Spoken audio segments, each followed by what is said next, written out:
Okay. Good evening, everyone. It is March 20th, 2021. I know I have to always check the date, but thank you so much for joining us. We are going to be getting started with our meeting since we do have a pretty heavy schedule today. So I'm going to go ahead and ask the executive director, please. We're going to go ahead and approve our minutes so we can get those up please.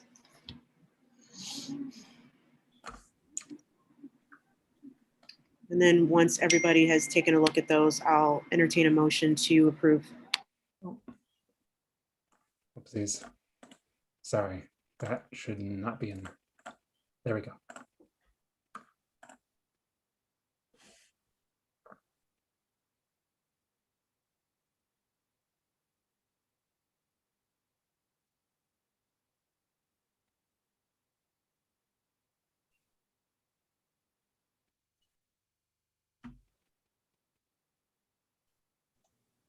I motion to approve the minutes as they are. A second. Okay. All right. All in favor of approving the motion or approving the minutes as they are? Okay. Dr. Harvey and Rabbi Settle. I guess we're going to do 1, 2, 3, 4. And some computer problems, but yes, I'll be with you in a sec. All righty. Thank you. So that'll be 1, 2, 3, 4, 5, 6, 7. Dr. Harvey. Hi, Dr. Harvey. Are you able to approve the minutes? Yes? Okay. So that'll be 1, 2, 3, 4, 5, 6, 7, 8. And then, so our minutes are approved, and we'll go ahead and record. And we're going to go ahead and move on to our budget discussion. Okay, so, over the last 4 weeks, the PAB and the PAB Alliance have been doing a lot of outreach events about our budget proposal. We've spoken to a lot of city council members about it. We've spoken to a lot of different leaders in the community. I think Shani and I, Charles and I, on an average, I think have been doing at least one presentation every day, weekday and weekends. So, I know a lot of other community folks have been getting out there. And, we had a number of meetings with city staff, city budget staff, Mayor Warren, President Scott, and they were very in-depth discussions. I think our conversation with Mayor Warren, correct me if I'm wrong, lasted 2 hours getting into the details on all this. And the results of all of those meetings, coordination, and work, I think we saw that reflected in the mayor's budget proposal, which was released last Friday. That budget proposal embraces the PAB's request for $5 million in funding. I'm going to break down what's in the budget proposal, but I just want to reiterate the statement that we put out last week, thanking all the people across city government who made this happen. This was not in any sense inevitable. People had to choose to make this happen. This is a landmark investment, and this is something that just so many people made happen. And we just want to thank all of the leaders, who made this happen. This is a big deal. And so, we got to thank, specifically, I want to call out, President Scott, Mayor Warren for doing this. And so I want to just, say that to the people in the Office of Management and Budget who worked so hard to get this thing approved. That budget process is not an easy one. And so I just want to emphasize, on behalf of myself personally, and of course, the board, thank you. I want to go into the details of the proposed budget because there's some things I just think it's important for the community to understand and make clear about all this. So here's, because the details are important when it comes to money. So here's the thing: the current budget keeps our current funding level, right? Right now we have about $400,000, and about 2/3 of that money is spent on salaries, right? That it's allocated to personnel, right? And then there's about $100,000 allocated to services, and the rest of the money is allocated to various expense categories like utilities, that kind of stuff. So that is all kept in the mayor's proposed budget. The proposed budget adds in that $500,000 that we got from New York State. It puts it in the services line in the budget. And so that's where that $500,000 comes in.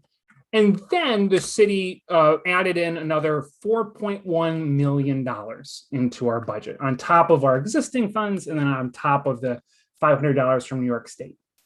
And so that's how you add up to a PAB of $5 million. And it's exactly $5 million in the budget. But in the proposed budget from the city, it's important to know how those funds are being described. Here is how they are described in the budget proposal. To allow for flexibility for additional staffing of the PAB, the additional funding, that new 4.1 million plus the $500,000 from the state, is in the services category. Depending on the staffing model determined, funds may be transferred to the personnel category. So it's not immediately clear what this means. And so, we reached out to the Office of Management and Budget, the folks over there, to ask some basic questions. And those questions are, these. What is that staffing model? Who determines PAB staffing model and when? And what are the restrictions on a services funds? Because the funds are being allocated to services, does that mean that we can't use them on staffing or on personnel? Just all these questions, right? And so the Office Management Budget said, we're going to get back to you early next week. So we're going to be getting the details soon. And so, until we get those details, we can't fully plan, and we really can't because, city council still has to approve of the budget, which is why it's very important that, folks continue to be talking about this, asking questions, speaking to people, that kind of thing. I think that's very important. But it's also important for us as a board to hear more details from the city about how those funds can and can't be spent. And so I look forward to speaking with city officials. Chair Wilson, I believe that we have a meeting with President Scott, Vice President Lightfoot, and Councilmember Gruber on Tuesday, where hopefully we can talk in detail about that.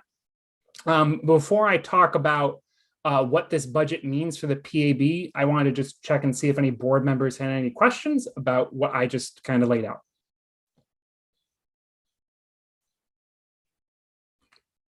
Great. So the next thing that I want to talk about is what this budget would mean. Because remember, it's just a proposed budget. City council still needs to approve of it. If we get $5 million and, all the details are worked out and we can spend the money kind of according to the proposed plan that we laid out, it would dramatically change this board. Right now, we're all working together, 9 volunteers, 1 staff member. We're going to be bringing on 2 people very soon. But what that looks like compared to an agency that has a $5 million budget with dozens of staff members doing a lot of things, it's very different. And what that means is that the coming months, if we get that budget, will mean transition for all of us. A transition for board members, I think making sure that you folks are able to have a sustainable kind of workload, one where the day-to-day operations are truly done by staff. Right now, all of you have been putting in a lot of extra time into making sure this thing floats, and I think that with the staff members coming on board, that will change. Also, preparing all of you for hearing cases, which I believe is what many of you signed up to do, is the primary thing to hear cases. So getting you all ready to do that. And so that's kind of a transition for the board and as board members. And then there's a big transition too in terms of what our day-to-day is going to look like. And I just want to lay out what the most important thing for us moving forward will be. And that is building an agency from the ground up. I think one of the most important things that we've talked about, I remember back in the first budget meeting I had with Councilmember Melendez, he said to me, this proposal is great. We want a very concrete plan for seeing how this thing gets built from day 0 to day, to opening your doors for complaints.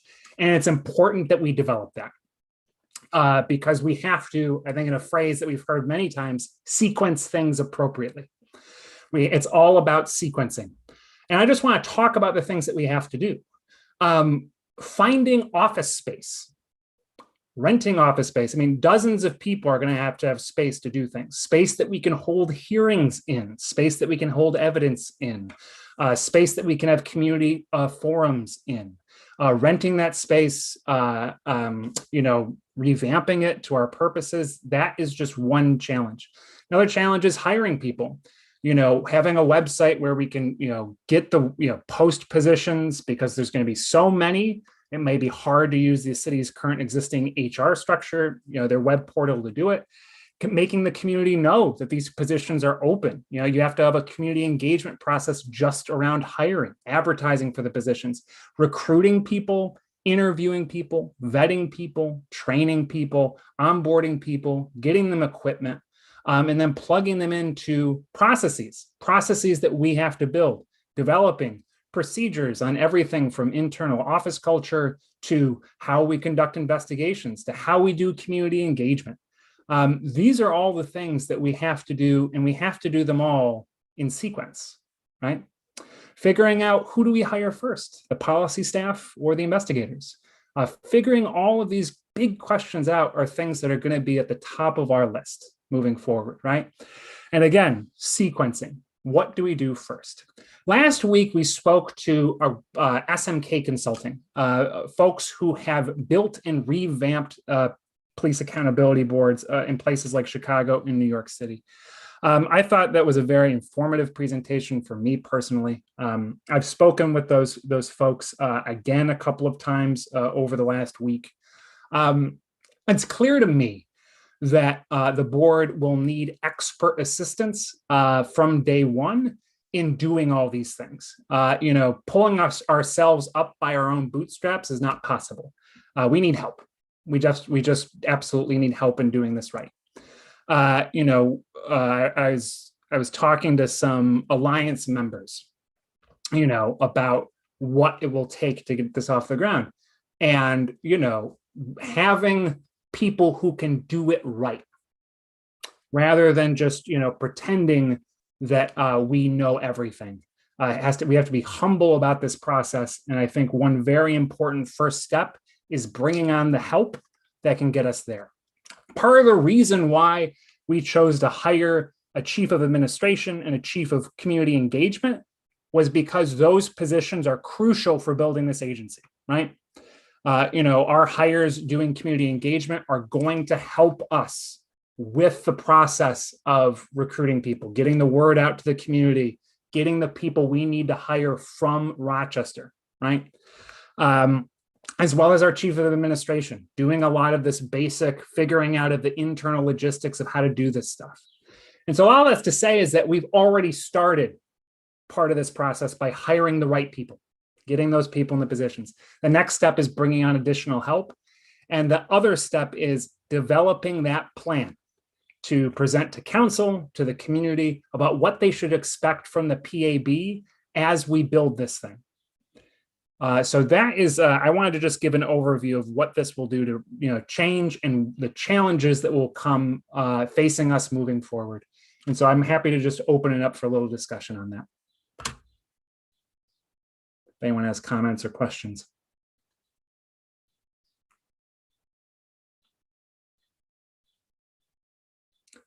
Well, great. Well, as I told Chair Wilson, last week, contingent on this budget being approved, that will transform the Police Accountability Board into the most, comprehensive, well-funded police accountability board in the history of the United States. As a percentage of the police budget, it's true. And so what we're all embarking on is something pretty remarkable. And I just wanted to say personally, thank you all for, I know how challenging it has been for all of you over the last year and a half doing this work. And there's still a long way to go, but this is just a very important milestone for everyone. So I just wanted to recognize that. Hey, Dr. Harrison. Connor, I've got questions and concerns. I assume that a part of what you're leading up to is the document that we just received a little while ago the proposal for a consulting contract with presumably with the people who did the presentation last week. Mhm.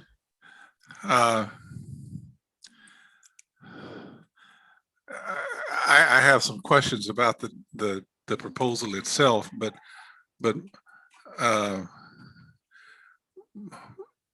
before that, I think you've kind of glossed over the question that we don't actually know what we can do. My impression is that you still can't buy a pencil without Loretta's permission, and that needs to be settled before. To my mind, that needs to be settled before anything else. The other comment, though, that I'd make is that there are, I think there are other resources that can be used to provide the assistance that we need in filling out our procedures and policies.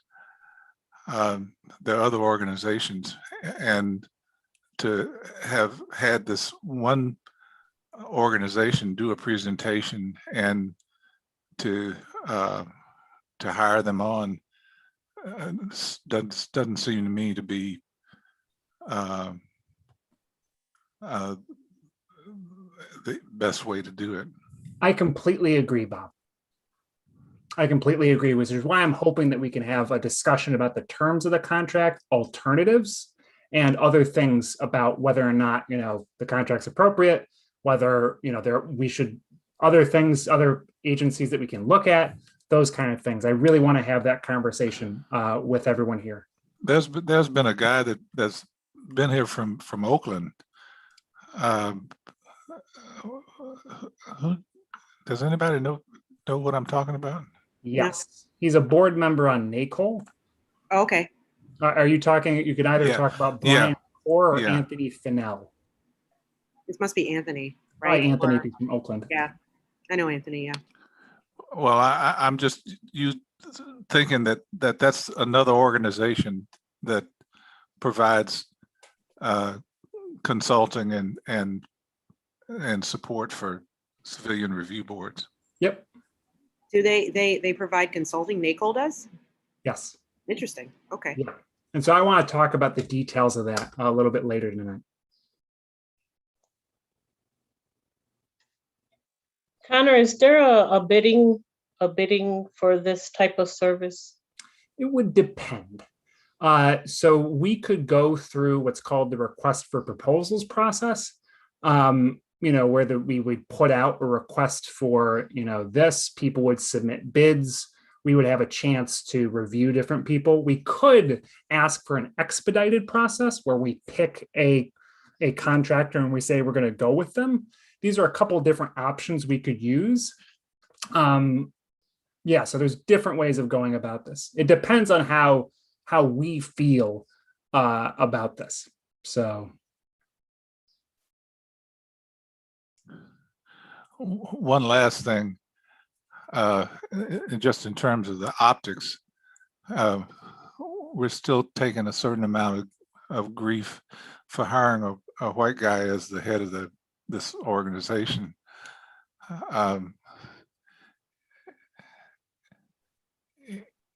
The head of that consulting group is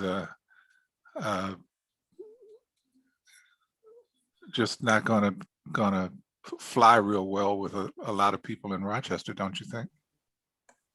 The NACOL? SMK. No.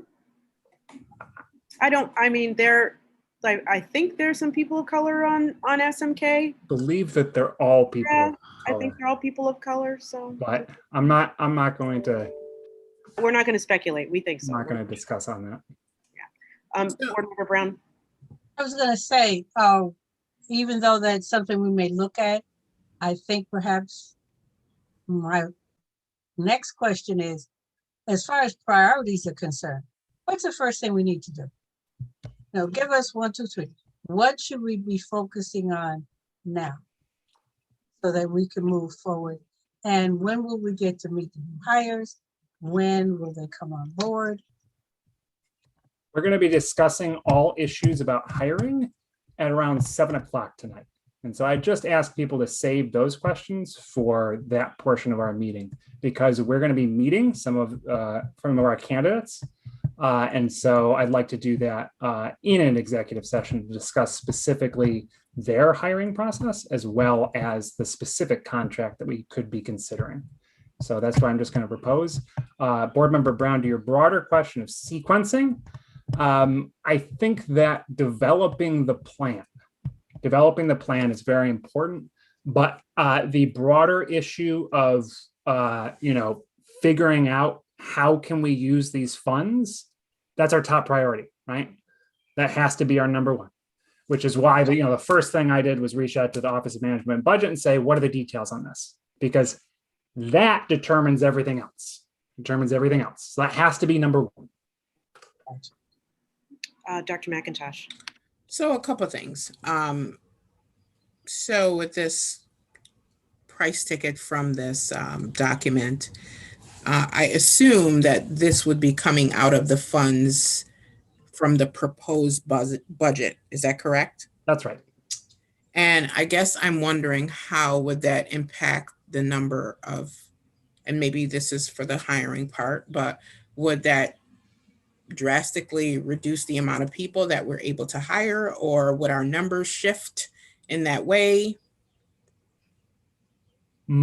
So I'm going to make a broad statement here. So I think that however we do this, we have to bring on some kind of expertise. Doesn't have to be a specific person, doesn't have a specific group. We have to bring on expertise to do this. So whatever those kind of consultant fees would be, I do not think that they would be large enough to affect our hiring, in part because that $5 million budget gives you bumper room, because it says you're going to be paying for the full year salary for the hires, right? We won't be bringing on all of the hires, July 1st. So part of the budget has that flexibility in there to bring these people on and consultants on in a way that won't affect the long term. Another thing too is that, and this is a discussion we have to have with the Office of Management and Budget, when we requested funds from New York State, one of the services that we were saying we were going to use our funds on was standing up our investigations unit, right? Having help building the policies, procedures, training, et cetera. State funding is for short-term projects, not for funding long-term positions. So this is precisely the kind of thing that I believe, as I understand it, got to nail down all the details, but I believe that this is what the state money can and should be used for. So to Bob's point, when he, because as he was saying that, I was thinking about the Wilmer Hale situation and how we as a group, or many of us, I can't speak for everybody, but said, what's the other alternative? Are they just showing us one person and not giving options? So in the event that there is another consultant to bring to the table for us to ask questions to, what would be the time frame behind that? I think that's probably my secondary priority, because remember, I think once we get the funds figured out, we have to have a plan. And part of building that plan right is going to be working with consultants, right? So bringing expert help on board has got to be like number two. And so it's my priority to figure out, who and where those people are going to be. So finding other candidates, finding other proposals, that would be something. Okay. And I think I had one more question. Let me think, scan my brain real quick. Okay, I'll yield. Dr. Harvey, did Vice Chair answer your question, or did you have another question? Well, I think that Vice Chair's last question was my initial first question, and I guess I would just ask: are we looking at Wilmer Hale's consulting fees when we start thinking about fees for consultants? Are we thinking about similar fees to the Wilmer Hale fees? So, Or It- do we have any idea? so I'll just say, so Wilmer Hale's initial proposal was $750,000. And that got broken into three parts: a $250,000 contract for the first part of work, and then proposed contracts for the rest of the work. Again, we have to go and talk to a lot of different folks, but I would imagine that we are looking in the hundreds of thousands of dollars, probably somewhere around what they paid Wilmer Hale for the first round. But it could be, my guess is that somewhere, $100,000, $200,000, something like that. But I think it's very important for us to do a few things. Rigorously think about, okay, what are the things that we actually need consultant help on? And what are the things that we don't? And let's not spend money on that. Let's be transparent about this consulting process, who we're thinking about. So to Ida's point, maybe a request for a proposal process is the right one, just so it can show the community we are soliciting other opinion. We are making a decision. We're not just picking someone out. And it also to make sure the community knows, okay, here's the people who could provide the services. Here are the options for the cost. And here's how PAB chose the one that made sense, right? So that's one way to think about this. And so, I think it just being as open and transparent as possible around this consultant process is, no matter what, the way to go. So a last piece for me is, I think we should really consider the consulting that we get, and even consider the experience and the expertise of this board, if there is any in the level or the magnitude that we may need consulting on. If I recall, we hired, Wilmer Hale was hired at a very high cost, and the recommendation that they took was the recommendation from this board. So we don't want to pay anybody to do the work that we could, to come back and say, we don't want to pay a lot of money for somebody to come back and say, we agree with you all. Or do we? I don't know. That's actually a great point, Dr. Harvey. That's a really great point, because there's a lot of experience on this board. Anything we can do ourselves, I would not recommend that we pay consultants to do, period. Dr. McIntosh? Yeah, I guess I remember my question, and this may come after we know about the budget and all the sequencing that we're doing. But I'm hoping that we would maximize the space that we have first before we transition to another location. We wouldn't, try to get a bigger space up front now before we have the capacity or the people. Is that correct? Or?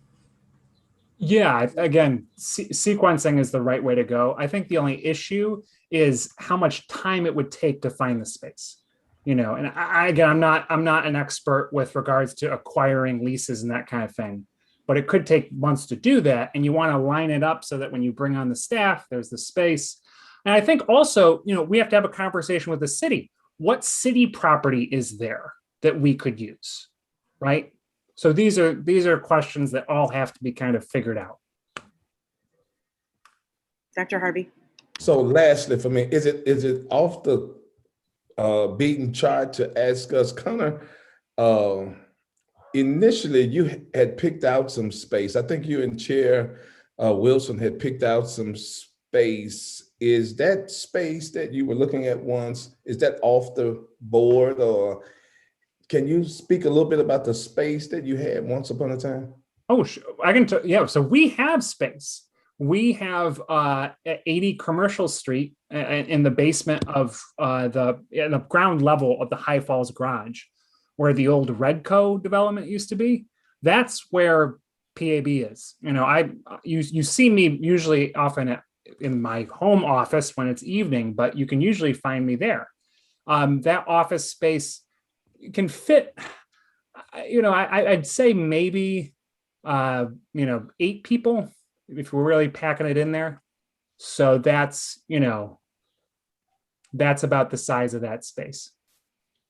So I know when I know when we initially started asking about property, I know that we were told that this was the property that was available and we had to take this property. I wonder though, and I remember us talking about this long ago, I wonder if we could do we have to use city property, or can we use, a repurposed property from some of the other spaces that are in the city? I know that would be a desire of mine, and I don't want to get in a rabbit hole here. I'm just kind of throwing out just some wishes, and, especially since we have so many properties in the city. Board Member Perez? Yeah, I just wanted to make the comment that when we're looking at property, when we get ready to look at property, to be very mindful of what that property looks like, what kind of accommodations it will have for the work that needs to be done. I know that it's really important, to have offices that are, that has a door that is enclosed. We cannot have spaces with petitioners and things of that nature. Even the doors having a window, like there's all these things that I think we need to take into consideration, considering the type of work that's going to be done there. And so we have to be very mindful of the location and how it's going to accommodate the type of work that's going to be done. Completely agree. And thinking about things like, is it near a bus line? Is it near a bus line? Where in the community? I think if PAB ended up in some high-rise downtown with, a great view, we will have made a seriously poor choice, right? We're not looking for a comfortable office for me. We're looking for an office that works for people who would work with us. So all of this discussion is to say, there's a lot of work we got to do. There's so many big picture decisions on this stuff. And so, I think the next part of our board meeting is to talk about the hiring and to talk about two issues I'm going to propose. And Chair Wilson, it's up to you and the board if you want to go into executive session to discuss these two topics. The first is hiring and potential contracts. So those are two specific things that you can go into executive session to talk. We're talking about the two proposed hires that the board is making for its open positions. We're going to be having, we're going to be meeting those two people to talk with them before, moving forward with some things. And then discussing the details of this proposed contract that we might be looking at. This is just a super draft of a contract, so we're examining those details. And then the second part, there's an exception in open meetings law for potential or proposed litigation. And we were going to be discussing that in the context of, obtaining information from the city in the long term. And so I have to discuss some things that our lawyers told us. So those are two things that I'd like to discuss in executive session. Up to you, Chair Wilson. So, okay, so I'm going to reiterate: hiring and contracts, the proposed contract, and then potential litigation.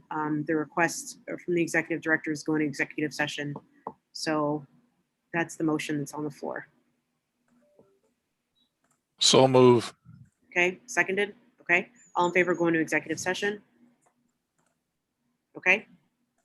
Okay, and members of the public, we're about to, close this meeting down. We will return to, officially shut the meeting down, but we are not planning on discussing anything in that last open part. So effectively, this is probably the last part of the meeting that you're going to be watching. So have a great night. And we're going to be about to go